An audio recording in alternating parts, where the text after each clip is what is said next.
we have one more presentation before we take our first break, and this will be given by Ben O'Hara.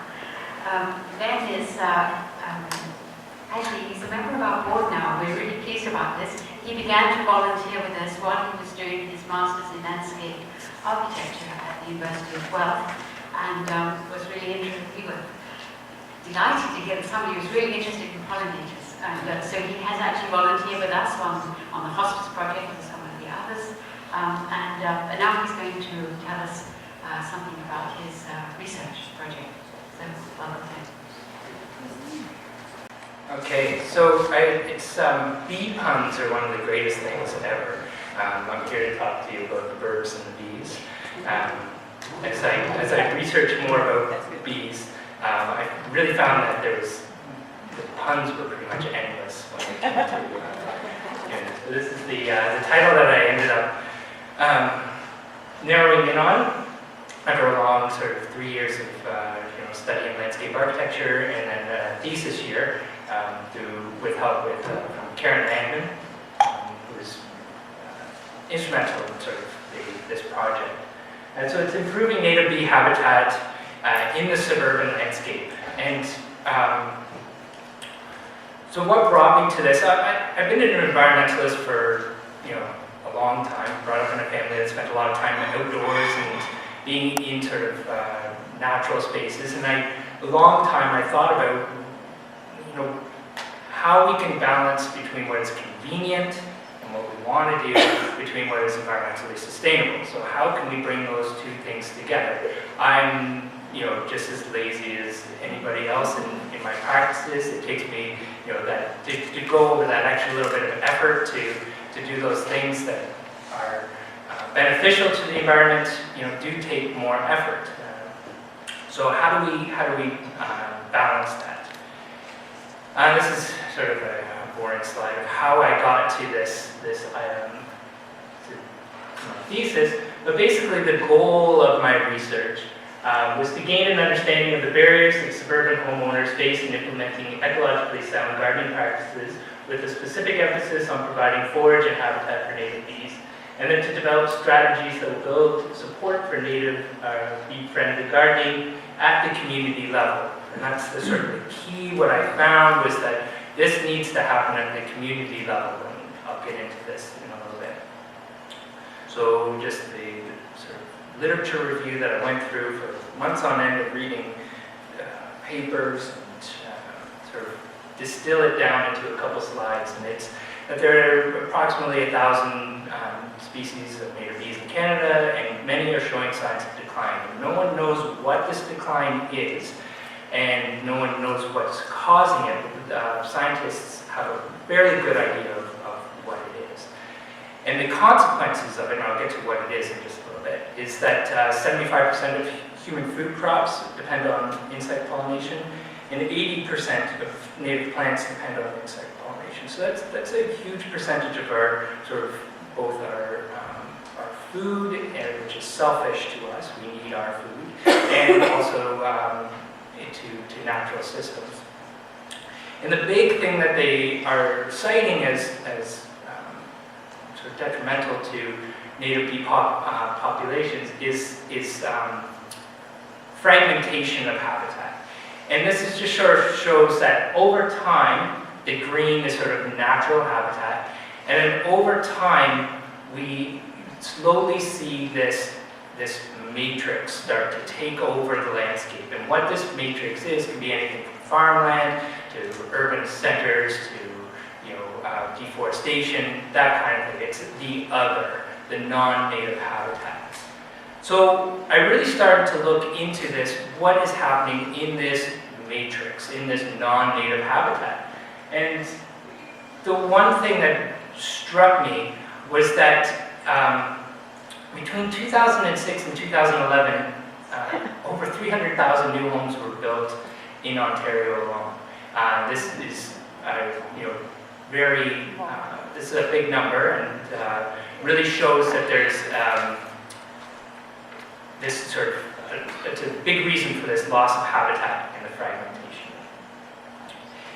And in these new homes that are built, there's this sameness.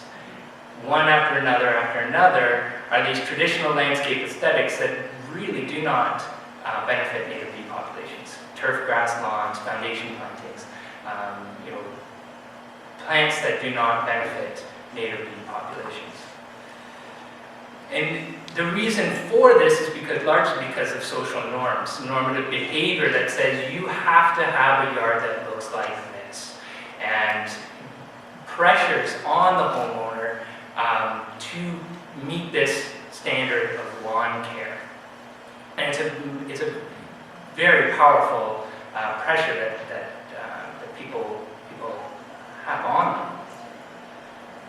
But there are these people, and I call them the catalytic individuals, and they're people that are probably, like most of the people in this room, and it's another problem I have with the environmental movement is, it's the proverbial choir.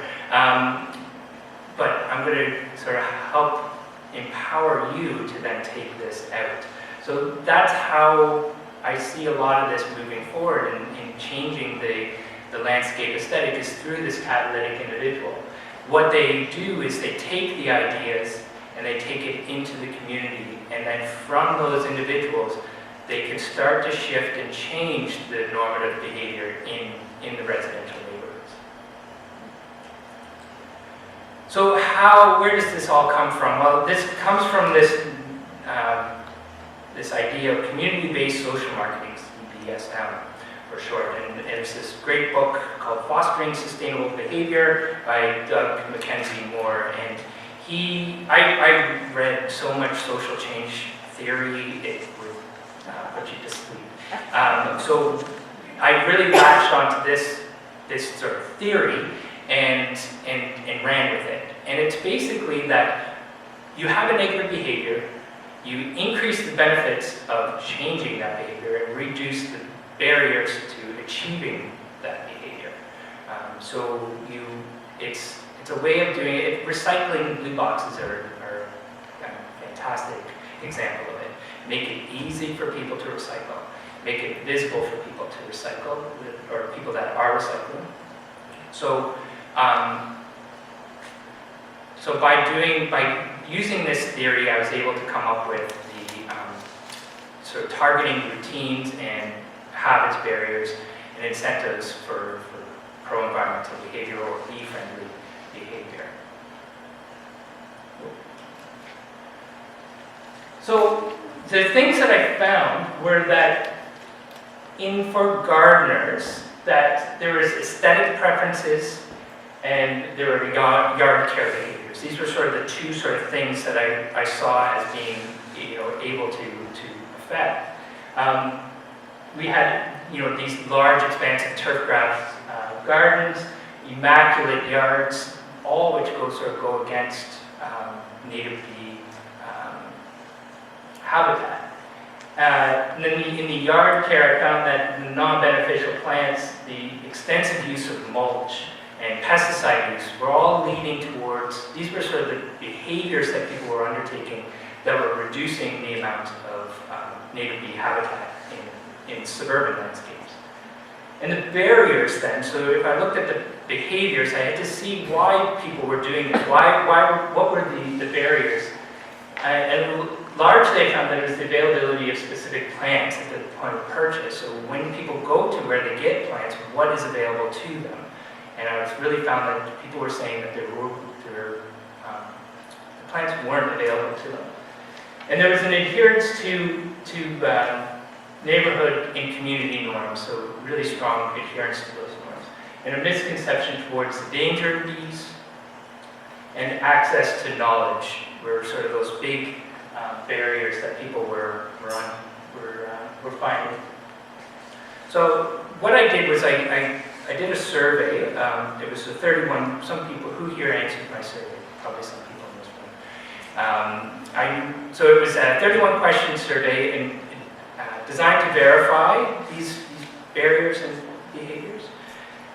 And what I did is I sent it out to two groups, one that I called the Enthusiastic Gardeners.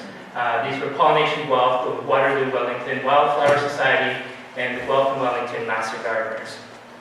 And then I also sent it out to these people that I considered sort of the general homeowner. And one went to the Sunny Acres listserv, which is a sort of group of downtown people that live around the Sunny Acres Park area.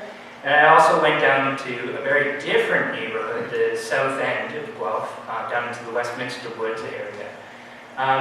I had a huge response from the enthusiastic gardeners. I had 175 respondents, which was great. From the Sunny Acres, I had 185 sort of people that I could have contacted. I got 30 responses, and I spent several cold February days walking around Westminster Woods, knocking on doors, and had a lot of doors closed on me. I got 4 responses from that area of the city. I won't go into it now, but in my thesis I talk about what the reasons were for this, and there's many. I don't think that it's just that they're not interested, it's that there's many other factors happening. Too many people, it's the way I collected data too is somewhat problematic, I think, but works out in the end. So social norms, I've definitely verified that social norms play a big role in plant choice, yard maintenance, and the engagement of initiatives. And the major perceived barrier to naturalizing, so this idea of naturalizing your yard, was that neighbors won't like it, and it will devalue property. So another thing I found that was really interesting was that this idea of ecological connectivity. And people really believe that they value the fact that their yards were connected to the sort of wider ecosystem, which is going to be key in sort of building suburban and urban bee habitat. The access to knowledge was, the internet and books were huge for accessing knowledge. And at the point of purchase, people would go to an employee to get a plant alternative. So who at the point of purchase is answering these questions? And also, I went in thinking people would be scared of bees, but actually the response was that people thought they were almost a zero threat and very important. So that's good to know that people are seeing that like that. So the high probability and high impact sort of things to go for would be to target this non-beneficial plant species, the extensive use of mulch, and pesticide use. Those are sort of the 3 things that I think that if you focus on those, it'll really improve the native bee habitat. The things that they would have a high impact, but there would be a low probability of people taking it on, is this idea of reducing the amount of lawn. People really are attached to their lawns, and there's the idea of immaculate yards. So allowing messy yards wouldn't go over so well in suburban landscapes. Not saying it won't happen, it's just the probability is fairly low. So I'm just going to go into some of the things that the strategies to get people to go to sort of adopt some of these things. Is it yard signage? There's some examples of signs around that other organizations are doing, like Monarch Watch and the Pollinator Partnership. It really helps identify homeowner commitment, and then it also helps diffuse ideas. And by diffusion, I mean, you get one person thinking about it, and it sort of blends into the community, gets people talking, gets people understanding what somebody is doing. So if somebody has a messy yard, they've got a sign, they go, oh, you're doing it for a purpose. There's a reason why you're got a messy yard. The website, the amount of people that are getting information and accessing information is key to have a good website to improve communication, facilitate the diffusion of ideas. And then this idea of a commitment map. And it's an idea that I sort of thought about with how you can start to recognize people's commitment to it over a large scale. Sure, it will work in a small scale, but how can we start to see the commitment people are having across cityscapes and across this sort of idea of the connectivity of yards and the connectivity of spaces. We can start to see this sort of this fabric or matrix of properties that are all building towards having made the habitat improved. So mapping the diffusion of ideas and showing the depth and complexity of this creative matrix. The other thing that I really wanted to push is for design, new designs for gardens. People get this sort of blank slate, blank wall, white wall mentality when it comes to designing gardens. They don't feel they don't have the skills or the ideas, so they go with the norm. And so coming up with designs that will really help people to implement these things. Helping people at the point of purchase make the right choices. I thought about a smartphone app. There's the Pollination Partnership has Bee Smart. It's a smartphone application that will help you, when you're at the store, choose the right plants for bees. And then helping people at the point, at the nurseries, giving them the material that will help them help customers. So the next steps that sort of the community-based social marketing says is that we should really pilot a program. So there's this process of having to design a program and then pilot it and then move into implementation. So hopefully over the next couple of years we'll go through the piloting of a program and then go into a widespread implementation of a program. So, that is all I have. That's my thesis in a nutshell. It's available for download off of my website, benohara.ca, and I have cards back there that will have it, but you can download it, a PDF of it, and read it. It's also available from the University of Guelph, and yeah, that's my. Thank you.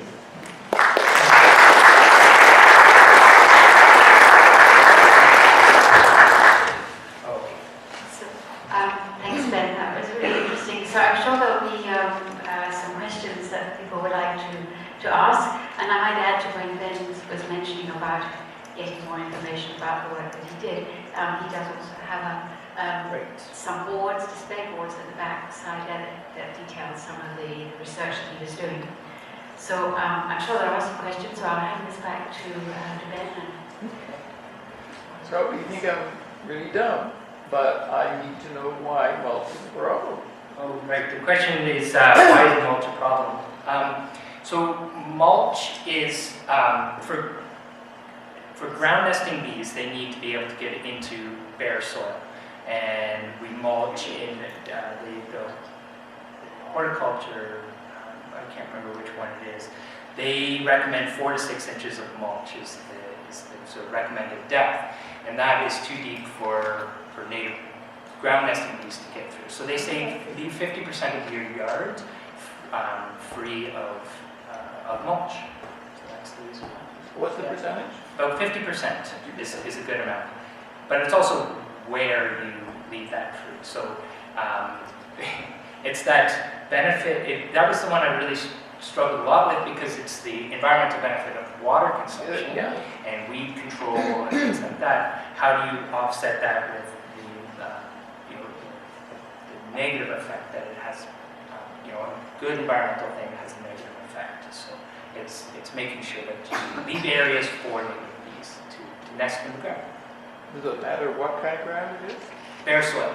I know, but does it matter like clay or? They like a more clay soil. Clay? Yes. That's that. You define messy. Define messy? Yes. Messy. Yeah, absolutely. What does messy look like? Absolutely. No, it's true. And that's the aesthetics. And the There's a lot of research out there on what messy means. It's actually quite incredible that there are a lot of papers written about messy gardens and how, what is messy. Basically, it's something that looks unkept.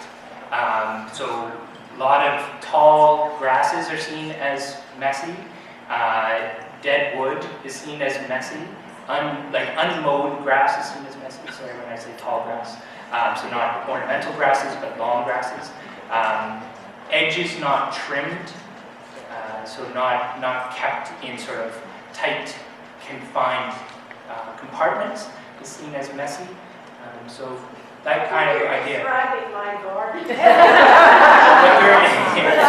There is this idea of cues to care, and it's something I didn't really talk about, but cues to care are things that you do in your garden that show that there's a design intent, and that you are trying to design something and trying to achieve something, and by doing that, they're usually more accepted in a more traditional neighborhood. But as these gardens grow, there's research that found that the more sort of alternative gardens, I'm going to not call them messy gardens, I'm going to call them alternative gardens. The more alternative gardens that exist in a neighborhood, the more they find that they kind of breed one another, right? The sort of the acceptance of that grows. So yeah, yes, Claire. I don't have a question. I just wanted to make a comment on the same theme of the messy garden, and that as important as having suitable habitat for bees is, what you plant is also very important. And so you can plant a lot of things that are good bee habitat, but they can be also look appropriate for an urban garden, particularly if you pay attention to the fact that you are keeping the edges trimmed and etc. etc. So I think there's this balance between there's an appropriate place. By choosing the correct plants and planting them appropriately, you can be very effective. And perhaps you choose between the front yard looks tidier than the backyard, that kind of thing. Go back to your question about the mulch and the clay soil and where to leave it. Is there a preference to sun or shade? Sun. South?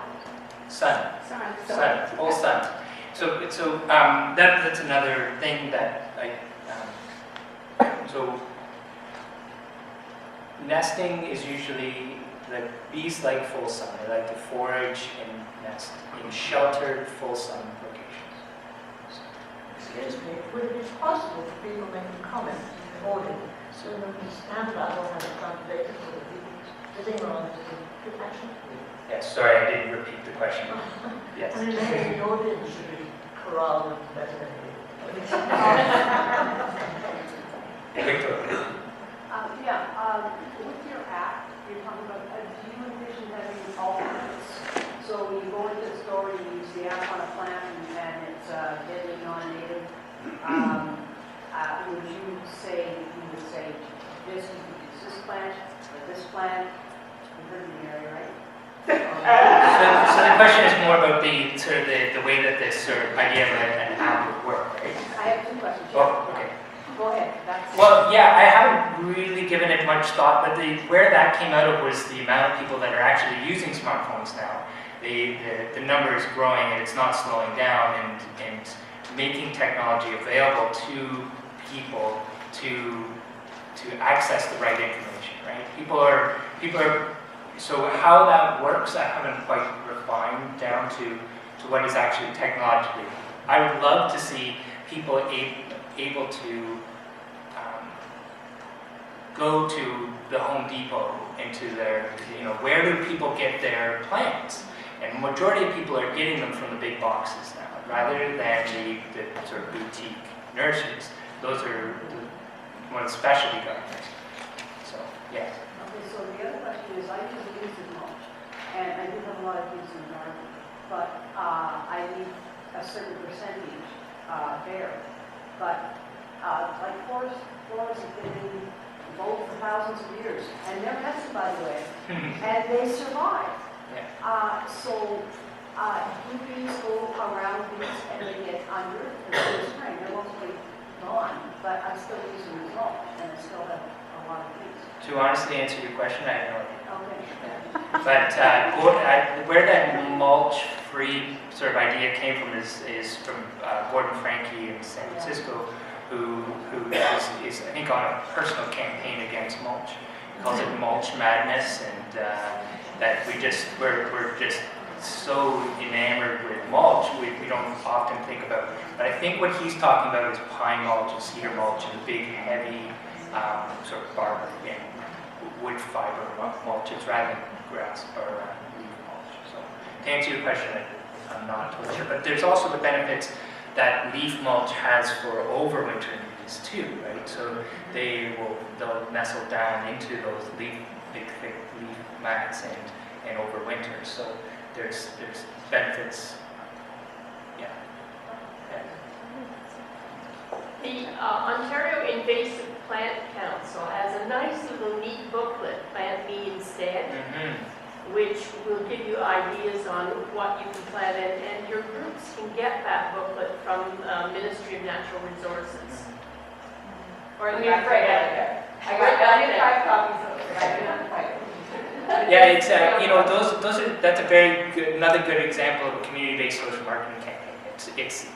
It's going into the community, going down to the sort of community level, and attempting to get the individuals to make the change, right? So, yeah. Victoria. I just want to jump in and comment on the last couple of questions about where bees nest and about mulch. As Ben did allude, about 70% of our bees actually nest in the ground, but not all of them require bare soil or clay soil. A lot of them are like sort of sandy soil, and there will be some that will nest amongst even your grass and your lawn. So they aren't extremely picky. And the question of mulch versus not mulch, as Ben said, yes. If the mulch is thick, you have trouble getting down through it. And so if you leave a party, 50% is a lot, like I would recommend this like 50, maybe 20, 30, or whatever you can. Leaving it open or sending the morning or the afternoon, that's better than nothing. But in a natural system like in a forest, the question had been, well, what about a natural system? Bees fall on the ground in the forest floor. Yes, a lot of them break down over winter, or it's not deep piles everywhere. There's spots here and there, the back of a tree where the wind blows it or whatever. So there are ways around in order to use the tree trunk. So it's a case of doing whatever you can in your property. It doesn't have to be, totally mulch-free. It doesn't have to be completely, but periods here and there for bees nesting. So that was another a problem I had is as a gardener, I wanted to create all this habitat and all these spaces in my own garden, and it's definitely not big enough to achieve this. So that is the idea also of this commitment mapping, where you can start to see, somebody who, these spaces can start to grow across the city. I have spring forage in my yard, and I see there's a lack of fall flowers in my neighborhood. So you can start to build these habitats across in the aggregate across neighborhoods rather than one person trying to achieve everything. So, yeah. I don't know much about bee nests underground. We did have one. I'm not sure if it's still active. It's under a shrub. So my question is, what about human disturbance? Should you leave an area totally undisturbed so you don't dig it up or crush it? So the question is about disturbing soil. So the easy answer to that is yes, leave it alone. The deep cultivation of soil is going to disturb them. So trying to not do anything in those areas, just leaving space for bees to nest. So again, there won't be any deep cultivation. So going with the northwest spades and everything. So yeah. When they nest, do they have areas that they need? If you have a hawk, you have to give them, 500 whatever. Yeah. So the question is do they have areas that they need? Yeah. Well, yes. They have a foraging radius around their nest, right? So it's how far. And it's 1,000 different species from size of a pinhead up to big carpenter bees. So they're a big bumblebee will forage about a kilometer, 800-meter radius, about that. So, but it depends on the species. So there's some bee species that are so dependent on just one type of flower. Like there's the spring beauty bee, which only will forage off the spring beauty plant, or it's very limited to a specific plant and a specific flower at a time. So I'm not a bee scientist. That's another reason why I went sort of the social route, is because I'm not a scientist, and I didn't have time to do research on specific plants, but I wanted to really see. So I have a cursory understanding, very broad understanding, but that's the states. Bare ground doesn't stay bare. I It's mean, true. I have an area with bare ground that the bees love, but the weeds move in. And how do I get the weeds out? I have to dig in to get the roots out. Yeah. I don't get the weeds out, so I'm constantly, disturbing the bees because it just doesn't remain bare. Yeah. There's the challenge too. Yeah, I don't know the answer to that. Anybody has? What was the comment, please? Sorry, the question was about how to then have bare soil, but not, it will always get overrun with something. And I don't know the answer to that. You could handful, and that's pretty much what you can do. But you So. can't get often weeds. You Yeah. have to dig right in and get Yeah. all the root out. So it might be planting something there, because they can nest in between plants. So there might be something with planting, something that will combat those things. I did see a study that said weed once a month, but no more than that. Okay. If weed is like more than once a month, that tends to discourage the nesting. Okay. It's very preliminary. Or you need that then? I found one study from the United States that said when you have grandis and weeds, don't weed the plants out more than once a month. And if you weed more than once a month, it tends to discourage your nesting. But typically, Yeah, did everybody hear that? About the, No. Okay, so if you weed, don't weed, if you have to weed once a month. That will help, maybe. What were you going to say? I just wondered if your research revealed anything about the effect of lawn watering restrictions on people's desire to have a lawn. Would they consider alternatives if their lawn is just going to be dormant for most of the summer and not pristine green? People are finding ways around that, though. Yeah, they're really, people, Karen, you might be able to speak to this, but you battle having the questions about the idea of water restrictions on lawn, and I think people still really want lawn and really like lawn. They'll find ways around it. They're using rain barrels, and they're using, they're finding ways to get around the water restrictions. But it's changing the perception of what a garden can be. Ben, I just wanted to make a comment, and I know that a couple of our members of Pollination Wealth have this in their yards, and they have got their yards certified as pollinator and wildlife friendly yards. And that's one way to make your yard, in a sense, more socially acceptable if it is an alternative yard. Because people go, oh, that's why it looks that way. Okay, then that's fine. So I know Judy has those signs, and I believe that so does Victoria. And so maybe they can talk further on that. But I just thought, making it sort of publicly acceptable with signs is sometimes a very useful way of getting over the feature that some people feel. We have one more question. Yes. Some people are replacing lawns with ground cover. And I'm stuck with a lot of vapor on my lawn or on my area that people planted. Is that pollinator friendly or not? And are there ground covers that might be better than others? The bees will visit, but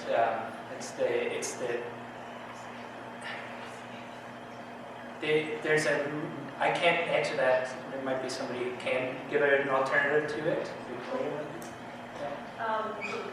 I'll talk loud so Mary can hear me anyway. So the question has been about alternatives to land, to lawn. What can we plant? There's some ground covers and stuff out there. And her comment was, well, people have like periwinkle or vinca vine all over her garden is active for pollinators. It's better saying yes, pollinators will visit periwinkle, but the negative aspects of periwinkle, how it'll spread and take over everything, outweigh it. So you've got options like even clover. It's not exactly, white clover isn't exactly native, but it's not invasive and it's low growing. It'll do quite well. There's a few other sort of low growing plants. It depends on also what you're going to use your lawn for. If you're going to use your lawn for kids and dogs romping around, or just low growing plants. There's 3 different options out there. Okay, well, thank you.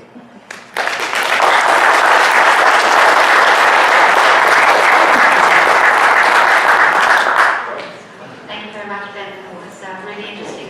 If a little dispiriting to learn about the lack of interest from the south end of Guelph, but that's something that we have to work on, find strategies to convince them and reach them. Thank you.